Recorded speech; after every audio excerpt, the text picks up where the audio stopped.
This episode brought to you by Progressive Insurance. Do you ever find yourself playing the budgeting game? Shifting a little money here, a little there, and hoping it all works out? Well, with the Name Your Price tool from Progressive, you can get a better budgeter and potentially lower your insurance bill too. You tell Progressive what you want to pay for car insurance, and they'll help find you options within your budget. Try it today at Progressive.com. Progressive Casualty Insurance Company and Affiliates. Price and coverage match limited by state law. Not available in all states.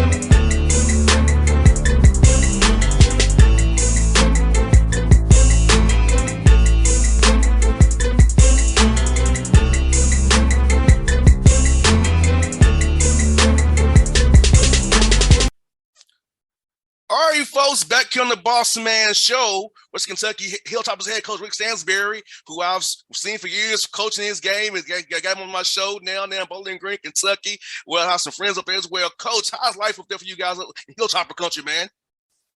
Well, doing okay, JR. Naturally we would like to win them all. We haven't done that. We've been short a couple pieces. Don't know if we get one of them back this week before we come to Atlanta or not. He hadn't played all year. Keith Williams came from Cincinnati, so we're waiting on him. And we've had, had a COVID issue, been without one of our starters, and had another kid out injured this past Saturday. But besides that, we're good. I like our team. We just got to get everybody out there at once. I hear that, Coach. You've won 4 in a row.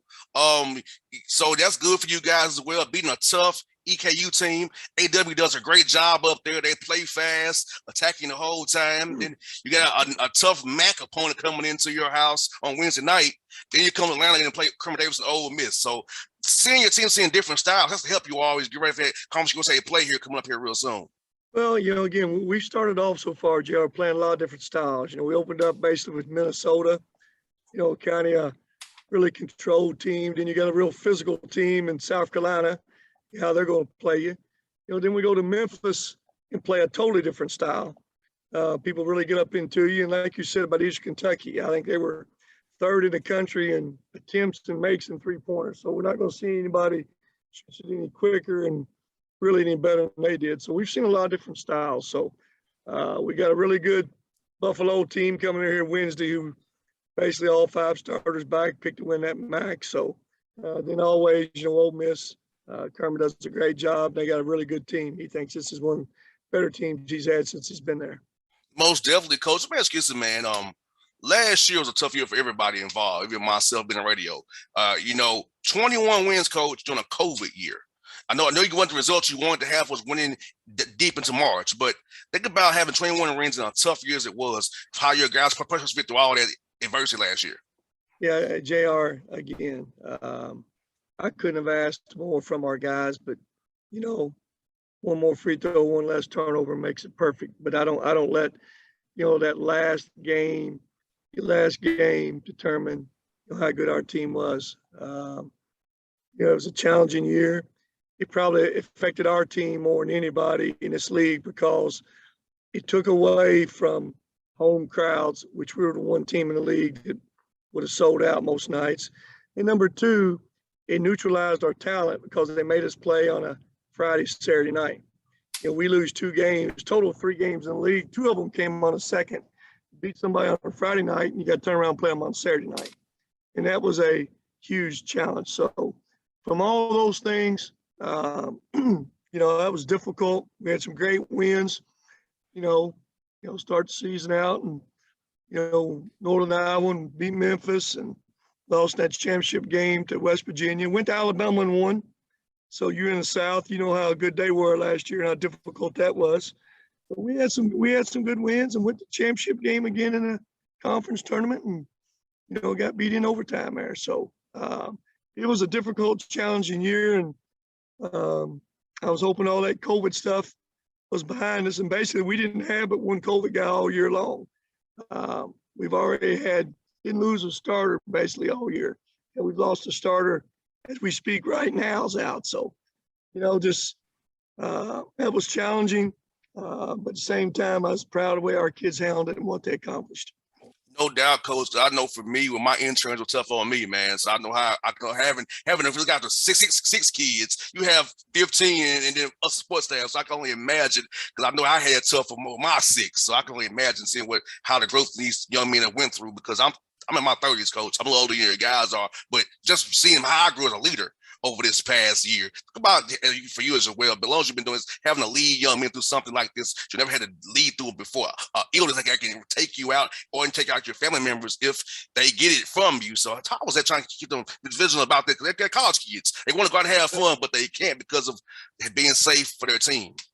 Well, everything that you've learned since you was a young kid about togetherness, being a team, it was totally opposite this past year. We couldn't be together, separate, never ate meals together. When we had meals, we had to separate them. We never had film last year.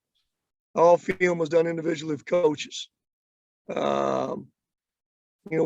took 2 buses everywhere we went, separate on the buses. The month of February, we had 19 practices in those 28 days. 14 of them was 4-on-0. Wow. 4-on-0. So everything about what you teach and coach, it was totally different. And again, like you said, young men are young men. That's why I give our guys a lot of credit. We didn't have a case of COVID on our team until February, which tells you our guys did a great job once they left this gym, going back to their apartments, going back to their dorms, making the right decisions, or they couldn't have survived that. So it was very, very challenging for everybody, fans and all, and showing up and having to play in, 1,000 people in your arena when you're used for it being packed. That was different too. And then, like I said earlier, you compound that with playing the same team back to back after you've beaten them the previous night. That was one of the most challenging things. No doubt. As you know, I do Atlanta Hawks every day, Coach.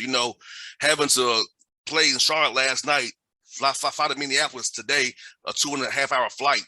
So just think about the legs of the Hawks tonight, and your guys are not professionals. So I see in the NBA, we call this a schedule loss tonight. If we lose, that's a schedule loss, because having to fly 2.5 hours to Minnesota after a tough game last night, and you're not really expected to win. So for you guys, college kids are not used to that pounding all the time. I can only imagine how tough it was for your guys. And to only lose twice on back-to-backs is amazing, in my opinion, Coach. No, it was. And again, we had the bull's eye on our back. We were getting everybody's best shot. And like I say, our guys deserve a lot of credit what they did and what they accomplished in a very challenging year. So you guys, when y'all have to travel like that, y'all look at that as a scheduling loss, huh? That makes sense. Yes. That makes sense right there. Yes. Hey, if you got to fly from Atlanta to 2.5 hours, look at it as a loss. If we win, it's a bonus. But it's a schedule loss already. And you get off in that cold weather too. That's not a little plus neither. When we left Atlanta, it was 65 degrees, Coach. To get to Minnesota, it's 12. Yeah. At 2:24 in the morning this morning. Yeah, I'll be watching that score tonight. When I see it, I'm gonna put that down as a schedule loss. Yes, indeed, Coach. You got that right. And Coach, let me ask you this, man. A lot of guys have told me, a lot of players have told me how they value having a spring and summer now. A lot of players told me they missed being around each other, having a true spring and summer. How did your guys enjoy this summer, actually being around each other again, playing ball in the gym and getting better with you guys so they can be better for this year coming up, man? Well, I know this. Everybody was ready to get back. That's for sure. Everybody's ready to do it. After going through last summer, we didn't even have – once season was over the year before last, we got off the bus in March, middle of March after tournament year before last, and we literally didn't see each other again until July. Everybody went home, separated, Um, we started bringing them back in July, brought them back in 2 different groups in July. So there really wasn't a lot of basketball previous summer. But for everybody to be able to come back in June this year, you didn't have to try to convince anybody to come back. Everybody wanted to be back after they was able to go home, after May. So that was good. It's all good. Again, we just trying to do things as normal as we can. I don't want, we respect this virus still. It's still real out there. But again, just trying to do everything as much as normal as we can. The only guy we had on our team that wasn't vaccinated is the guy that caught the virus. Whether it has anything to do with it or not, I don't know. But everybody else has been vaccinated, and I don't know, because you're vaccinated, don't keep you from catching it. That's for sure. So, but hopefully, the worst of it's behind us, and we can keep moving forward and being normal through all this. And Coach, talk about coming to Atlanta, man. Holiday Hoops Giving. Atlanta has a lot of talent down there for you guys. West Kentucky's not that far from home down here in Atlanta. So a young man may see you all play this weekend at the Hawks Arena on the Hawks floor there and want to come play for you, man. Tell me about bringing your team to see like Atlanta to play in an event like this on Saturday, man. Well, there's no question. Georgia and Atlanta is one of the most fertile recruiting states and cities there is in America. So like you said, it is pretty close. We're 4 hours away. I've spent a lot of time in Atlanta area through my years. I've always loved coming over there and playing. We had that SEC tournament there many a year. You remember back, was part of that tornado game back in whatever year that was. I was a ball boy, Coach. Well, you were a ball boy? I was a ball boy there, Coach. I remember that vividly. I was a ball boy.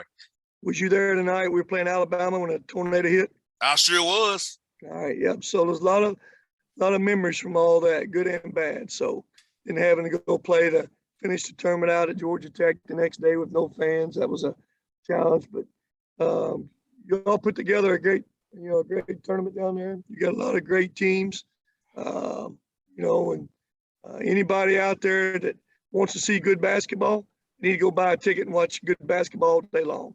Because there's 8 really good teams coming into there, and again, we're happy to be a part of it. And we know we're playing a really, really good Ole Miss team.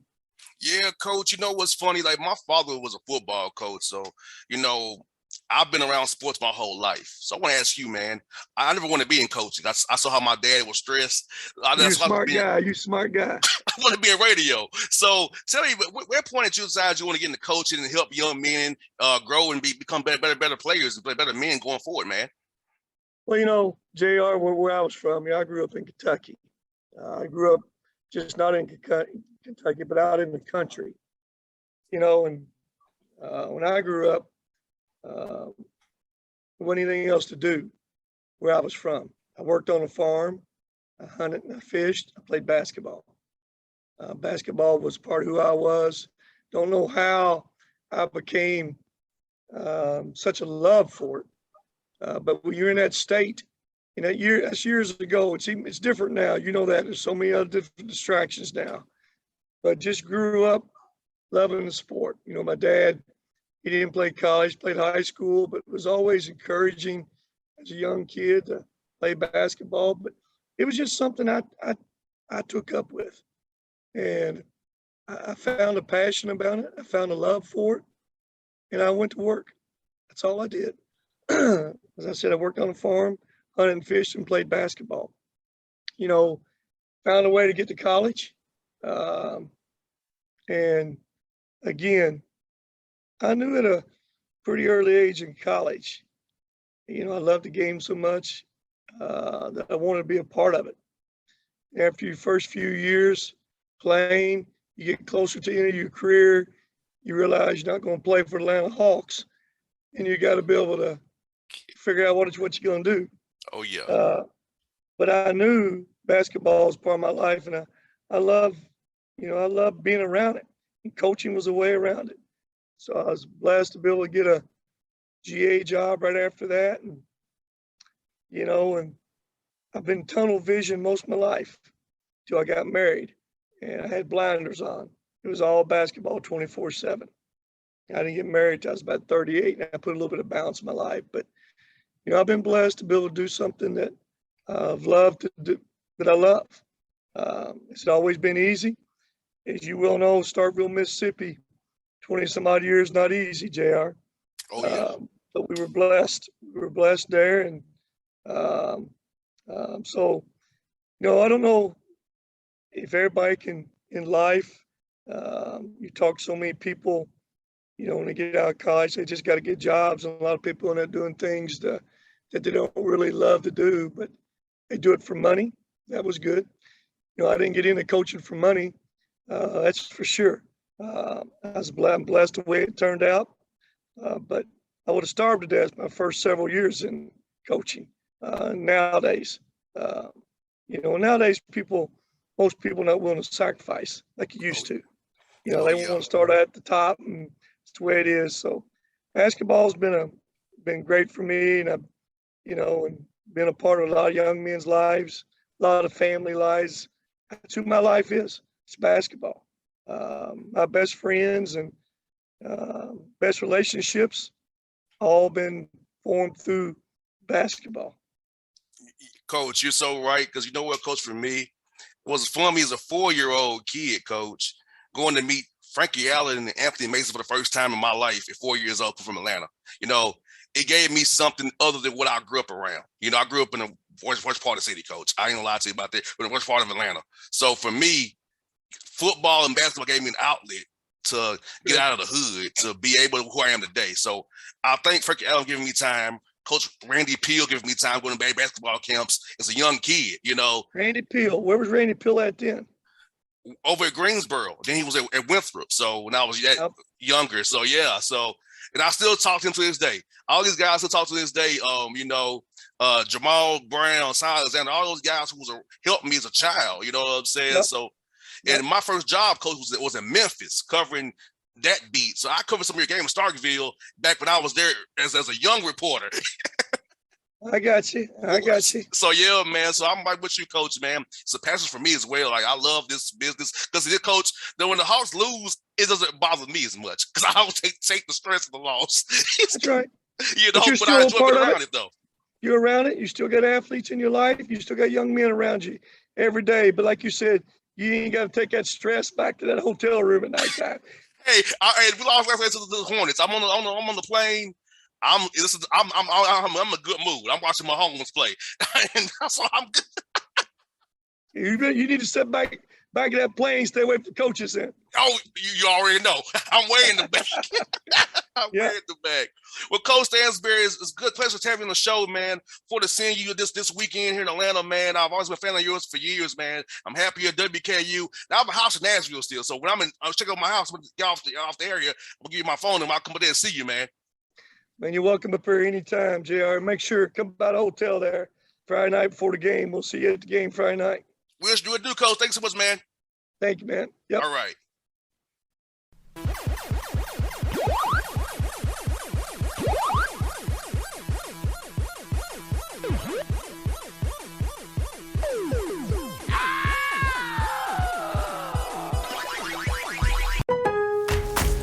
Lowe's knows laundry day should be easy. Achieve maximum versatility with a dryer door that swings open either way, making load transfer from washer to dryer a breeze. Plus, with LG ThinQ, save time by controlling your washer remotely. Shop LG, America's most reliable line of home appliances, today at Lowe's. Based on independent reliability surveys 2021 to 2024 and select major appliances as compared to competing manufacturers offering full appliance lines. See associate for more details. Selection varies by location. While supplies last. Exclusions apply. Valid 6/18 through 7/9.